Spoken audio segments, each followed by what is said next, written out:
पत्रक जो हम कह रहे हैं, जो जो हम सामग्री कह रहे हैं, किस तरह की सामग्री हमारे पास में उपलब्ध है? 3 तरह की सामग्री है। पहली, हमारे पास कार्य पत्रक है, अभ्यास पत्रक, जो कि हमने आप सभी के लिए डिजिटली उपलब्ध कराया है। दूसरी चीज हमारे पास में सोशियो इमोशनल लर्निंग की गतिविधियां हैं। और तीसरी चीज हमारे पास में स्कूल रेडीनेस की, जो कक्षा 1 से 3 है, उन सबकी एक्टिविटीज हैं। तो इसमें देखते हैं कार्य पत्रकों पर कार्य कैसे किया जाना है। तो सबसे पहले इस तरह के कुछ कार्य पत्रक हैं जो कि बहुत ही बेसिक सी एक्टिविटीज हैं, जिन्हें आप बच्चों की कॉपी में लिख करके उन्हें करने को कह सकते हैं। आप बोर्ड पर करवाकर उन्हें इस तरह के प्रश्नों का अभ्यास करा सकते हैं। तो ये सब जो आपके पास अवेलेबल है, उसमें प्राथमिक विद्यालयों के लिए गणित और हिंदी के अभ्यास पत्रक हैं, और उच्च प्राथमिक विद्यालय के लिए गणित एवं विज्ञान के अभ्यास पत्रक हैं। ये सभी के सभी प्रेरणा पोर्टल पर अपलोड कर दिए गए हैं। तीसरा चीज, जो अभ्यास पत्रक हैं, इन सभी पर जब आपको शिक्षण गतिविधि करनी है, आप अभ्यास पत्रक को देखें, उसके अनुसार आप अपने आधार पर बच्चों के साथ पहले कुछ शिक्षण गतिविधि करें, फिर उसके बाद इन प्रश्नों पर अभ्यास कराएं। पर इसके लिए यदि आप एक ही दिन में एक अभ्यास पत्रक नहीं कर पाते हैं, तो आप इसे एक दिन से ज्यादा का भी समय ले सकते हैं, एक दिन में 2 से ज्यादा कार्य पत्रक भी करा सकते हैं। तो आप ही सभी के अनुसार, आपकी कक्षा में बच्चों के स्तर के अनुसार आप इसको उपयोग कर सकते हैं। आखिरी बात, इसको उपयोग करने के लिए आप एक एक गतिविधि को चाहे तो बोर्ड पर कर करके एक एक प्रश्न को करके बच्चों से करवा सकते हैं, या फिर आप इसे बच्चों के कॉपी पर उतार कर भी कर सकते हैं। आप सभी के जो आपको सहज लगे उसके अकॉर्डिंग आप इसको इस्तेमाल कर सकते हैं। ये सब आप ही के इस्तेमाल के लिए है। फिर हम बात कर रहे हैं जो सामाजिक एवं भावनात्मक जुड़ाव, जो स्कूल रेडीनेस है, इस तरह की जो गतिविधियां हैं, ये क्या है? तो कक्षा 1 से 8 के लिए आप सभी को सामाजिक एवं भावनात्मक जुड़ाव की गतिविधियां हैं, वो भेजी जा रही हैं। दूसरा चीज, आपको कक्षा 1 से 3 के लिए स्कूल रेडीनेस जो हम कहते हैं, जिसके लिए विद्या प्रवेश का एक एनसीईआरटी द्वारा मॉड्यूल भी भेजा गया है, उसी के आधार पर इस तरह की कुछ एक्टिविटीज बनाई गई हैं, उन्हें भी आपको भेजा जा रहा है। फिर प्रेरणा पोर्टल पर आप इन सभी को डाउनलोड करके प्रतिदिन बच्चों के साथ में करा सकते हैं। इसके साथ में आप सभी को लगातार नवाचार करते रहना होगा इन गतिविधियों के अंदर। जिस तरह से आपको बच्चों के रिस्पॉन्सेज मिलेंगे, उसके अकॉर्डिंग आपको अपने लेसन प्लान्स को मॉडिफाई करना होगा। ये सब कुछ जो है ये प्रस्तावित है, ये सभी आपके लिए सजेस्टिव है। आपके लिए जो भी रिसोर्सेज हमारे पास अवेलेबल था वो सब आप उपलब्ध कराया जा रहा है। आशा है आप सभी को आप सभी इसका अधिक से अधिक उपयोग करेंगे और इसका फायदा मिलेगा। अब मैं अपनी टीम में से विपिन को बुलाना चाहूंगी। विपिन हमारे एक सब्जेक्ट मैटर एक्सपर्ट हैं, जो कि आपको बताएंगे कि इन सभी गतिविधियों को, इन गतिविधियों में किस तरह की बातें लिखी हैं, इसके अंदर किस तरह की आप चीजें उम्मीद कर सकते हैं।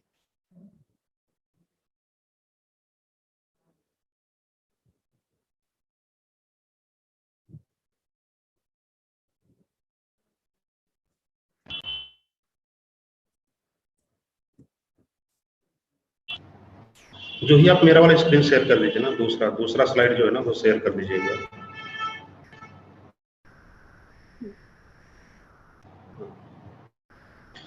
तो साथियों, आप सभी को नमस्कार। मैं विपिन पांडे हूँ और एलएलएफ के साथ जुड़ के काम कर रहा हूँ। अभी हम इस पे बात करेंगे, जैसा जूही ने बात किया कि तमाम तरीके की एक्टिविटीज को कैसे हम कर रहे होंगे। तो उन्होंने 3 मुख्य बातों पे बात की है। एक तो हम स्कूल रेडीनेस की एक्टिविटीज को कर रहे होंगे बच्चों के साथ, खास करके पहली कक्षा से तीसरी कक्षा के बच्चों के साथ में, और सामाजिक और भावनात्मक जुड़ाव की गतिविधियां हम करेंगे पहली क्लास से 8वीं क्लास तक के बच्चों के साथ में। और अभ्यास पत्रक हैं जो हर विषय के अलग अलग हैं। तो मैं यहाँ पे अभी बात करूंगा कि भाषा और गणित के अभ्यास पत्रकों पर काम कैसे करेंगे, सामाजिक और भावनात्मक जुड़ाव की गतिविधियों पर काम कैसे करेंगे, और साथ में विद्यालय तैयारी की, या जिसको स्कूल रेडीनेस बोला जा रहा है, उसकी गतिविधियों पर काम कैसे करेंगे। तो अगर आप देख रहे होंगे मेरी स्क्रीन पे, तो आपको दिख रहा होगा कि 2 चीजें फोकस हैं इस पूरे फेज में, पूरे इसमें प्रोसेस में। एक तो है कि विद्यालय की तैयारी, और दूसरा है बच्चों के साथ जुड़ाव। आपको देखेंगे कि बहुत सारी सहायक शिक्षण सामग्री जो है वो दी गई है, और जूही ने बता ही दिया है कि वो कहाँ से आप डाउनलोड कर सकते हैं, कहाँ से उसको आप यूज कर सकते हैं और कैसे कर सकते हैं, इसमें मैं बात करूंगा। आगे बढ़ते हैं जूही।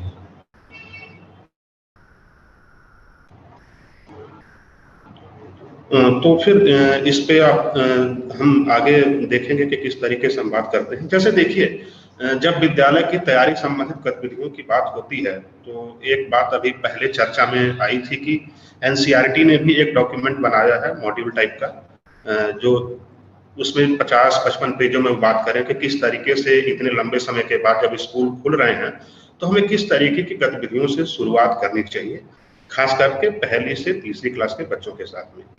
तो इसमें 2-3 चीजें हैं। जैसे अगर हम भाषा की बात करते हैं तो भाषा में जो मुख्य बात होती है वो ये होती है कि हम पढ़ने से पहले की तैयारी, क्योंकि हम क्लासेस में पढ़ना लिखना और मौखिक भाषा विकास पे गतिविधियां करते हैं, तो उसमें ये हुआ कि हम पढ़ने से पहले की तैयारी में कुछ चीजों को इंक्लूड करेंगे। तो नंबर 1 आता है ध्वनि जागरूकता, और दूसरा आता है मौखिक भाषा विकास से संबंधित कार्य। ध्वनि जागरूकता को हम आगे देखने की कोशिश करेंगे कि किस तरीके से जब बच्चे क्लासरूम में आते हैं तो आप अलग अलग गतिविधियों के द्वारा बच्चों को ये बता सकते हैं कि आप जो बोल रहे हैं, जैसे मान लीजिए मैं कुछ बोल रहा हूं तो उसको लिखा जा सकता है, और जो लिखा गया है उसका प्रतीक क्या है। तो जो वर्ण होते हैं, जो प्रतीक हैं, उनका आवाज से क्या संबंध है, सबसे पहले हम इस पे काम करेंगे। और अलग अलग गतिविधियों के द्वारा हम मौखिक भाषा विकास से काम करेंगे। तो बहुत सारी एक्टिविटीज ऐसी हैं जो उनके परिवेश से जुड़ी हुई हैं, उनके स्कूल से जुड़ी हुई हैं, तो उस पर हम काम कैसे करेंगे, अभी हम कुछ एक्टिविटीज का उदाहरण देके देखेंगे। लेखन से पूर्व की तैयारी, इसमें बहुत सारी रिसर्च ये बोलती है कि बच्चों को प्रॉपर कुछ लिखना सिखाने से पहले हमको अलग अलग तरीके की लाइनें खींचना उनको सिखाना चाहिए, बिंदुओं को मिलाने से कुछ काम करना चाहिए, रंग भरने की एक्टिविटी या चित्रकारी का काम उनको देना चाहिए। तो उससे क्या होता है, जब वो बाद में प्रॉपर प्रतीक चिन्हों को या वर्णों को लिखना शुरू करते हैं तो वो बेहतर तरीके से लिखने के प्रोसेस में वो होते हैं। इसी तरीके से देखा जाए तो मैथ में हमारे पास है बहुत सारी चीजें हैं। जब हम नंबर सिस्टम को शुरू करते हैं उसके पहले हमारे पास बहुत सारी बुनियादी चीजें होनी चाहिए बच्चों के पास में। तो उसमें पैटर्न की समझ पे हम काम करेंगे, समय के कैसे समय देखा जाता है, उसका मापन कैसे होता है, इसको देखेंगे। मापन के अलग अलग चीजों को देखेंगे कि लंबाई को या फिर लंबाई को कैसे मापते हैं, या फिर अगर कोई द्रव है तो उसको कैसे मापेंगे। वर्गीकरण के अलग अलग आधारों को हम देखने और समझने की कोशिश करेंगे कि किस तरीके से हम अलग अलग आधारों पर वस्तुओं का वर्गीकरण कर सकते हैं। इस स्थानिक समझ में हम मुख्य रूप से बात करते हैं कि कौन सी चीजें दूर हैं, कौन सी चीजें पास हैं, ऊपर नीचे का कॉन्सेप्ट है, और बाद में हम देखते हैं कि कौन सी चीजें हल्की हैं और कौन सी चीजें भारी हैं। तो ये सारी चीजें हम इसमें देखने और समझने की कोशिश करेंगे कि, और यही है हमारी जो विद्यालय तैयारी की जो गतिविधियां हैं वो इन्हीं सारी चीजों से मिलकर बनी हुई हैं।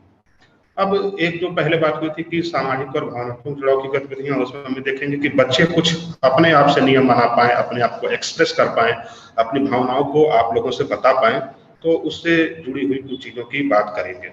जैसे आप देख रहे होंगे स्क्रीन पे मेरे एक एक्टिविटी दिख रही है, इस तरीके की 20 एक्टिविटी आपको पहले से पोर्टल पे दी गई है। तो उसमें से एक ये एक्टिविटी है, और समय 15 से 20 मिनट आप इस पर लगा सकते हैं।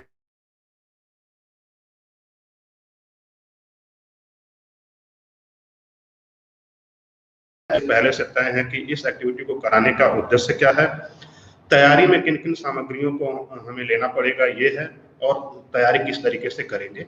और फिर स्टेप बाय स्टेप हमने एक्टिविटी के पॉइंटर्स भी दिए कि किस तरीके से आप क्रमबद्ध तरीके से बच्चों के साथ काम करते हुए ये एक्टिविटी करा सकते हैं। तो सपोज करिए इसमें जब खोजो आसपास में हम बात करते हैं तो बात करेंगे कि ठीक है, आप पहले कुछ पर्ची ले लेंगे और ताली बजा के और एक गेम बनाते हैं। और जैसे होता है ना, आपने देखा होगा कि म्यूजिकल चेयर इस तरीके की गेम होती है जिसमें हम किसी के पास वो गेंद जाए या जिसके पास रुक जाती है उसके हम बोलने को कहते हैं। तो फिर हम उसमें उस तरीके से एक्टिविटी करके और फिर बोलेंगे कि आपके आसपास में जो भी चीजें दिख रही हैं उसको आप बता सकते हैं। और फिर यहाँ से जब वो बताएगा तो फिर हम एक एक चीज को, जैसे मान लीजिए उसने बताया घर या बताया गमला, तो हम फिर बोलेंगे कि गमला जो है वो गमला में कुल 3 है, जैसे ग पे फिर ताली, म पे ताली और फिर ला पे ताली। और एक एक करके हम उनको बताएंगे कि जैसे घर चूज किया, दरवाजा देखा, गमला देखा, पेड़ देखा, तो हम उतनी बार ताली बजा के हम ये बताने की कोशिश करेंगे कि जो वो कोई एक शब्द बोलते हैं वो कई छोटे छोटे वर्णों से मिलके बना होता है और वर्णों की अलग अलग ध्वनियां इस तरीके की होती हैं। तो इस तरीके से हम उसको ये करेंगे। और जब भी देखिए, एक जो मैं सामान्य बात इसमें बोल रहा हूँ कि जब भी इस तरीके की कोई भी एक्टिविटी आप कराएंगे तो ये ध्यान रखने की जरूरत होगी कि इस तरीके की एक्टिविटी को हम इस तरीके से डिजाइन करें और इस तरीके से बच्चों के साथ करें कि सभी बच्चों को बारी बारी से उसमें हिस्सा लेने का मौका मिले। आगे हर तरीके की एक्टिविटी में हम देखेंगे तो ये पॉइंट कॉमन होगा कि सारे बच्चे उसमें पार्टिसिपेट कर पाए, इसको हम ध्यान में रखेंगे। आगे बढ़ते हैं। अब इसके बाद हम देखेंगे कि किस तरीके से सपोज करिए विद्यालय की तैयारी, बच्चों के साथ जुड़ा कार्यपत्रक पर कार्य। अब देखेंगे कि जुड़ाव, जब हम बोलते हैं तो जुड़ाव क्या होता है और किस तरीके से उस पर एक्टिविटीज कर सकते हैं। इस पर बहुत सारी बात की, डायरेक्टर साहब ने बात की, आनंद जी ने बात की, जूही ने भी बात की कि एक लंबे समय के बाद स्कूल खुले हैं तो बहुत सारी चीजों से बच्चों के स्वास्थ्य पर, चाहे वो शारीरिक हो या मानसिक हो, कई बार प्रतिकूल प्रभाव पड़े हैं। वो आइसोलेशन में चले गए हैं और लंबे समय बाद जब स्कूल में आते हैं तो हमको इस तरीके से व्यवहार करना पड़ेगा कि वो कनेक्ट कर पाए, टीचर से जुड़ पाए भावनात्मक रूप से। साथ में अगर आप देखेंगे कि तमाम रिसर्च ये भी कहती है कि बच्चों के साथ अगर हम उनके मानसिक स्तर पर जुड़ते हैं, उनसे भावनात्मक स्तर पर जुड़ते हैं, तो उनका जो कॉग्निटिव डेवलपमेंट होता है, जिसको संज्ञानात्मक विकास बोलते हैं, वो भी बेहतर तरीके से होता है। और बच्चों में जो विद्रोह करने की प्रवृत्ति है वो थोड़ी सी डाइल्यूट होती है, कम होती है, और टीचर के साथ जुड़ के वो अलग अलग शिक्षण प्रक्रियाओं में सक्रियता से पार्टिसिपेट करते हैं। शुरुआती दौर में हमको देखना पड़ेगा कि अगर हम पहली, दूसरी, तीसरी क्लासेस में बात कर रहे हैं तो बहुत छोटी छोटी चीजें हैं जो इस भावनात्मक जुड़ाव की गतिविधियों में हम काम कर सकते हैं बच्चों के साथ में। पहला तो यही होता है कि बच्चों को अपने मन की बात बोलने के पर्याप्त मौके दिए जाएं, इस तरीके से को कुछ भी बिना झिझक के कह पाए। दूसरी बात यह है कि दूसरों, मान लीजिए वो बोलते हैं, ये तो ठीक है, अब दूसरा कि दूसरों की बात सुनने समझने के भी मौके मिले उनको, कि कोई दूसरा बच्चा बोल रहा है, कोई शिक्षक बोल रहे हैं, तो वो भी वो सुन पाए, समझ पाए। एक और होता है कि देखिए किस तरीके से क्लासरूम में टीचर्स हों या बच्चे हों, आपस में वो सहयोग करेंगे और जिस तरीके का व्यवहार करेंगे उस पर आपसी सहमति हो। अमूमन हम नियम बना देते हैं, तो अभी हम ध्यान रखें कि, और बहुत सारी जगहों पे हो भी रहा है, बहुत सारे स्कूलों में, कि जो भी क्लासरूम के नियम बनते हैं वो बच्चों की सहमति से बनते हैं, और जब बच्चों की सहमति से बनते हैं तो बच्चों को लगता है कि ये मेरी जिम्मेदारी है, हमने खुद मिलकर तय किया, तो वो ज्यादा सहजता के साथ उन नियमों का पालन करते हैं। दूसरा, कक्षा में सहज अनुकूल वातावरण का निर्माण। तो ऊपर जो मैंने बिंदु बोले हैं वो जब हम पे काम करते हैं तो आप देखेंगे कि क्लासरूम वो एक घर जैसा हो जाता है, जिसमें टीचर्स के साथ किसी तरीके का बच्चों को डर नहीं रहेगा, बच्चे सारी बातें कह पाएंगे और सीखने सिखाने की एक बेहतर प्रक्रिया उसमें शुरू हो पाती है। दूसरा है कि आप देखेंगे कि जो रिलेशनशिप को और बेहतर करने की बात भी इस जुड़ाव वाली प्रक्रिया में आती है, कि एक तो शिक्षक और बच्चों के बीच का जुड़ाव बेहतर हो ही, बच्चों से बच्चों के बीच, यानी जो बच्चे हैं और उनके जो दूसरे सहपाठी हैं उनके बीच के भी संबंध बेहतर बने। तो इस तरीके की भी बहुत सारी एक्टिविटीज डिजाइन करके जो है हमने उस प्रेरणा ऐप पर डाली हुई है, और वो जैसे जैसे आपको मौका मिलेगा आप लोग उसको करवाएंगे ही। अभी हम एक एक्टिविटी देखेंगे कि किस तरीके से हम उसको कर सकते हैं। जैसे देखिए, ये इसमें हमने एक एक्टिविटी ली है और ये शुरुआती एक्टिविटी ही है। जैसे ये दूसरी एक्टिविटी है, नाम और क्रिया की एक्टिविटी। आप देखेंगे कि शुरुआती दौर में जब बच्चे आते हैं तो पहला काम अक्सर होता है वो परिचय का होता है। तो परिचय को हम कुछ अलग तरीके से करके और इसमें हम कैसे उनके इमोशंस को बाहर निकाल सकते हैं, कैसे उनको सहज कर सकते हैं, इस तरीके की ये एक्टिविटी है। तो इसमें वो बात कर रहे हैं कि हम पहले बच्चों को एक गोल घेरे में बिठाएंगे। अब देखेंगे कि बार बार एक शब्द आता है कि गोल घेरे में बिठाएं। तो जब भी हम एक्टिविटी करते हैं तो गोल घेरे में बिठाने का सबसे बड़ा फायदा ये होता है कि सारे बच्चे एक दूसरे को देख रहे होते हैं, जबकि प्रॉपर जब हम जो हमारा सामान्य क्लासरूम का बैठक व्यवस्था होती है तो उसमें बच्चे शिक्षक की तरफ देख रहे होते हैं, बच्चे एक दूसरे को कम ही देख पाते हैं। तो जब भी हम गतिविधि कराएंगे तो हम कोशिश करें कि सारे बच्चे जो भी हैं वो एक दूसरे को देख पाए, एक दूसरे से आई कांटेक्ट बना पाए, तो उसके लिए होता है कि उनको हम गोल घेरे में बिठा देंगे। उसके बाद हमको ये देखना होता है, ट्रैक करना होता है कि जितने बच्चे आ रहे हैं क्या सारे बच्चे खुश तो है ना पहले से, या कोई परेशान है। तो परेशान है तो उसको ठीक करने के लिए आप जो होता है कि आप सांस खींचिए सांस छोड़िए वाली जो डीप ब्रीदिंग की एक्टिविटी है उसको थोड़ा सा कर सकते हैं। कुछ अच्छी चीजों के बारे में सोचने के लिए बच्चों से कह सकते हैं कि आप आज आपने अच्छा खाना क्या खाया, आपको पसंदीदा आपका रंग कौन सा है, आपको कहानी अच्छी लगती है, कविता अच्छी लगती है, क्या करते हैं आप, तो कौन सा खेल खेलते हैं। ऐसी चीजें करें जिससे वो थोड़ा सा सहज हो जाए। सहज हो जाने के बाद फिर उनके साथ एक्टिविटी करनी है। और एक्टिविटी आप देखेंगे कि जितनी भी एक्टिविटीज हैं उसमें सामग्री बहुत उसी तरीके की, जैसे कागज की गेंद यहाँ पे भी आपको आराम से बन जाएगी वो।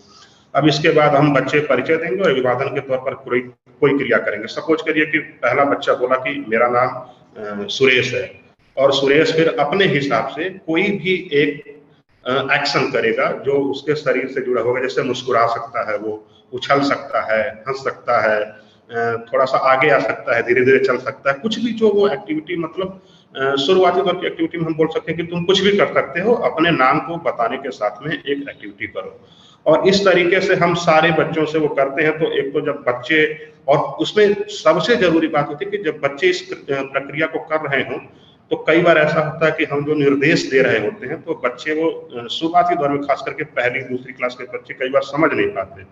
तो शिक्षक के खुद करके डेमो करके दिखाएगा कि ठीक है मेरा नाम ये है, मैं आपका शिक्षक हूँ, और फिर वो मुस्कुराए या कुछ इस तरीके की एक्टिविटी करे, शारीरिक क्रिया करे और फिर बच्चों को मोटिवेट करे। शिक्षक जब खुद एक मॉडल बन के काम करता है तो बच्चों की झिझक और जल्दी दूर होती है, और उस पूरे प्रोसेस में पूरी प्रक्रिया जो शिक्षण की हमारी है, और हम चाहते हैं कि एक अनुकूल वातावरण बने और बच्चे बिना झिझक के सीखें, तो उसमें वो ठीक ढंग से जुड़ पाते हैं। तो फिर यही है। और इसके बाद देखें तो कुछ मैथमेटिक्स की गतिविधियां हैं आपके पास में, और कुछ कार्यपत्रक हैं जो कि स्क्रीन चली गई है, आप एक बार वो दिखा दीजिए तो मैं उस पर बात कर लेता हूँ कि कैसे कैसे अलग अलग जो कार्यपत्रक हैं हमारे, उन कार्यपत्रकों पर काम कैसे करना है। इस स्क्रीन को आगे बढ़ा दीजिए।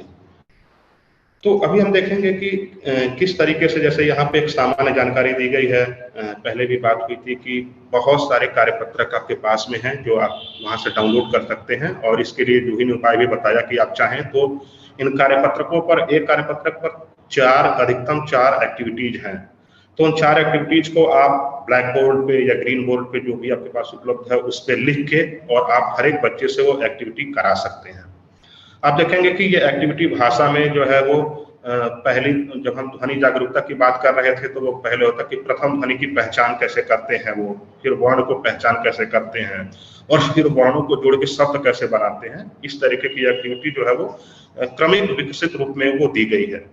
गणित में हम देखेंगे तो फिर हमने पहले भी बात की थी कि इसमें संख्या ज्ञान से पहले की जो एक्टिविटीज है वो दी गई है क्रमिक विकसित रूप में।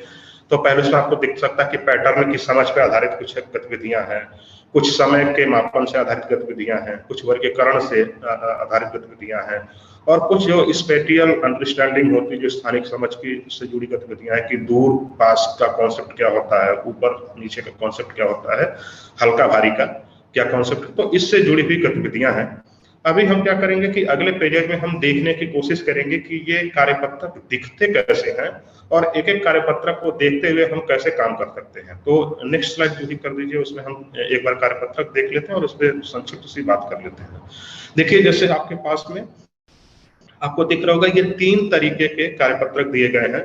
एक बहुत ही शुरुआती दिनों का है, जैसे कार्यपत्रक संख्या 2 है, एक थोड़ा आगे का है कार्यपत्रक संख्या 11 है, और एक कार्यपत्रक संख्या 15 है। ये तीनों आपको अलग दिख रहे होंगे। एक बात जो इसका कॉमन दिख रही है कि इसमें बहुत सारे पिक्टोरियल चीजें, मतलब चित्र की चीजें प्रयोग की गई हैं ताकि बच्चों को वो देखने में आकर्षक लगे और बच्चे इसके साथ जुड़ पाए। लेकिन आप देखेंगे कि ये क्रमिक विकसित रूप में भी है। पहला जैसे आप देखेंगे तो जैसा मैंने पहले ही डिस्कस किया था कि जब भी हम भाषा पे काम करेंगे और विद्यालय की तैयारी की जो एक्टिविटीज करेंगे स्कूल रीओपनिंग की, तो उसमें आपको लेखन पूर्व और पठन पूर्व की गतिविधियां हम कर रहे हैं कार्यपत्रकों के साथ में। तो सबसे पहला जैसे कुछ कर दिया कि आपने बिंदु मिलाने वाली एक्टिविटी की। जैसे देखिए पहली एक्टिविटी जो है वो रंग भरने की है। ये एक चित्र है, इसमें बच्चे अपने हिसाब से रंग भरेंगे। यहाँ ये ध्यान रखना है, कई बार हम इस शुद्धता के साथ आ जाते हैं कि आम है या पत्ती है तो उसको हरे रंग से भरें, तो ऐसा करने से बचना चाहिए। बच्चा क्रिएटिव हो, अपने हिसाब से जो भी रंग वो भर रहा हो उसके हिसाब से उसको भरने देना चाहिए। मेन मुद्दा है कि जब बच्चा रंग भरता है तो उसका जो दिमाग का और हाथ का जो संतुलन है, जो बोलते हैं मस्तिष्क और हाथों का जो संतुलन है वो बेहतर होता है। तो ये एक्टिविटी अभी शुद्धता को जांचने के लिए नहीं है, ये एक्टिविटी दिमाग और हाथ के संतुलन को निखारने के लिए है। तो बच्चा कोई भी रंग भरे उसको हम वैसे भरने देंगे। और इसी तरीके से आगे आप जाएंगे, देखिए अभी जैसे यहाँ पे दूसरे में बिंदु मला हुआ है तो ये सीधी सीधी रेखाखंड दिए गए हैं, सीधे रेखाखंड, वो बिंदु मिलाएंगे। इसी के प्रोग्रेशन में जब हम जाएंगे, जैसे तीसरी चौथी एक्टिविटी में आप कार्यपत्रक में जाएंगे तो आप देखेंगे कि कुछ आपको मिलेगा जिस तरीके से वो कर्व बना रहे हैं, कुछ गोला बना रहे हैं, त्रिभुज बना रहे हैं, कुछ और कॉम्प्लेक्स आकृतियां और जटिल आकृतियों पे काम करेंगे। तो उससे ये होता है कि उनका जो हाथ और दिमाग का संतुलन है और वो बेहतर होने की दिशा में जाता है। अब यहाँ पे चित्रों का नाम बताओ। यहाँ पे सामान्य रूप से बच्चे अपने आसपास के परिवेश के चित्र यहाँ पे दिए गए हैं, इनको पहचान के केवल बोलेगा वो ना, तो वो बोलना सीख रहा है अभी शुरुआती दौर में। आगे इसमें अभी काम आप देखेंगे कि कैसे बढ़ेगा। अब जैसे 11वें में आप देखेंगे तो 11वें में दो तरीके की एक्टिविटी, मतलब एक एक्टिविटी है पूरा का पूरा सीट है, ये किसी एक पर्टिकुलर वर्ण को हम पहचान करवाने का काम कर रहे हैं। जैसे यहाँ पे जो फोकस है वो र वर्ण पर है ना, कि र वर्ण की पहचान कैसे करवाएं। तो पहली एक्टिविटी उसमें हम ये कर सकते हैं कि हम र वर्ण से मिलने वाले बहुत सारे चित्रों को दे देते हैं और बोलते हैं कि आप चित्र पहचानिए और इसकी पहली आवाज बताइए कि क्या होगा। तो जैसे बोलेगा रस्सी, रस्सी में क्या बोला वो र, तो वो देखता है कि जब इस तरीके की रस्सी है, रबड़ है, रथ है, तो र जो होता है वो बोला इस तरीके से जाता है। फिर दूसरी एक्टिविटी हमें देते हैं कि भाई र वर्ण तुमने बोल लिया और पहचाने की ध्वनि, उसकी आवाज जो वो इस तरीके की है। तो अब देखते हैं प्रतीक किस तरीके का है। तो अब ध्वनि से प्रतीक को रिलेट करने के लिए हम एक र वर्ण ऊपर दे देते हैं और फिर बहुत सारे दूसरे वर्णों में से र वर्ण को पहचान करने को बोलते हैं। तो जो पहचान करता है तो देखता है कि इसमें र की आकृति इस तरीके से है। र की आकृति प्रथम दृष्टया उस बच्चे के दिमाग में जब छप गई तो हम उसको और पुख्ता करने के लिए हम लिखने की गतिविधि कराते हैं। तो आप देखेंगे कि लिखने की गतिविधि इसमें हो रही है। इसी तरीके से आप देखेंगे कि र, क, न, प, हर तरीके के वर्ण अ से ज्ञ तक को सिखाने की कोशिश वो करेंगे हम, और इसी तरीके की कमोबेश आपके पास एक्टिविटीज होंगी। ये देखिए एक मात्रा सिखाने की एक्टिविटी है, बहुत सुंदर ये कार्यपत्रक बना हुआ है। तो इसमें हम ये मान के चलते हैं कि जैसे अमूमन हम जब सामान्य तरीके से सिखाते हैं तो उसमें हम क, कपराक मंत्रा, का, न, पराक मंत्रा, न, इस तरीके से सिखाते हैं। तो हम उसको उस तरीके से ना सिखा के पहले हम देखते हैं कि मात्रा का जो उच्चारण होता है वो किस तरीके से, जैसा अब यहाँ पे देखिए चित्र है जो चारों, तो बोलेगा नाक, कान। हम यहाँ आ की मात्रा को सिखाने की कोशिश कर रहे हैं। नाक, कान और लालटेन, इस तरीके की चीजें हैं, कार है। तो वो बोलेगा तो बोलेगा नाक, तो उसको पता चलेगा कि नाक में आ कुछ आ रहा है, कार में का आ रहा है, कान में का आ रहा है। फिर हम उसके प्रतीक से जोड़ते हैं कि ये मात्रा किस तरीके से है, कि किसी भी वर्ण के आगे जब इस तरीके का मात्रा का प्रतीक लगता है तो उसका उच्चारण हो जाता है। तो वो लिखेगा नौ, और नौ में जब आ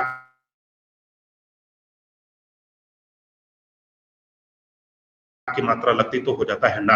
कैसे पढ़ना सीख जाता है, कि वो देखना समझना सीख जाता है। तो हम बोलते हैं कि अगर इसी तरीके के दो वर्ण हो, तो क, का, ला मिला के पढ़ेगा वो काला। तो यहाँ पे आप देखेंगे कि काला एक साथ ना पढ़ के वो पहले का पढ़ रहा है, ला पढ़ रहा है, तो ब्लेंड कर रहा है, मतलब दो अलग अलग ध्वनियों को जोड़ के का को उसने बोला, फिर ला को बोला, और जोड़ के फिर वो बोला काला, और फिर वो लिखेगा। बार बार जब बोलता है, लिखता है, तो वो धीरे धीरे चीजें और व्यवस्थित तरीके से उसके दिमाग में जाती रहती हैं। कि जब इस तरीके का उच्चारण अलग अलग करते हैं तो ऐसा होता है, जब मिलाते हैं दो अक्षरों को मिला के बोलते हैं तो कुछ इस तरीके का उच्चारण होता है।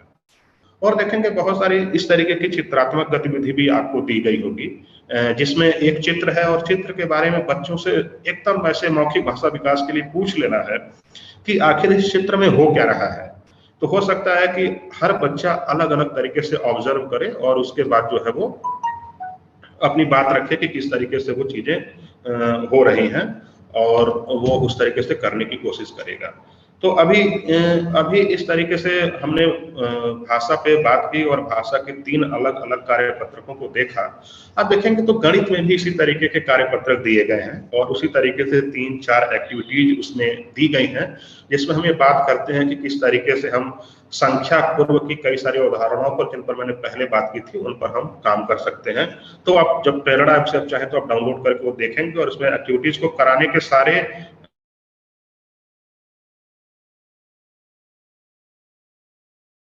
स्टेप उसमें दिए गए हैं। तो आप वहां से धन्यवाद जूही। अब आप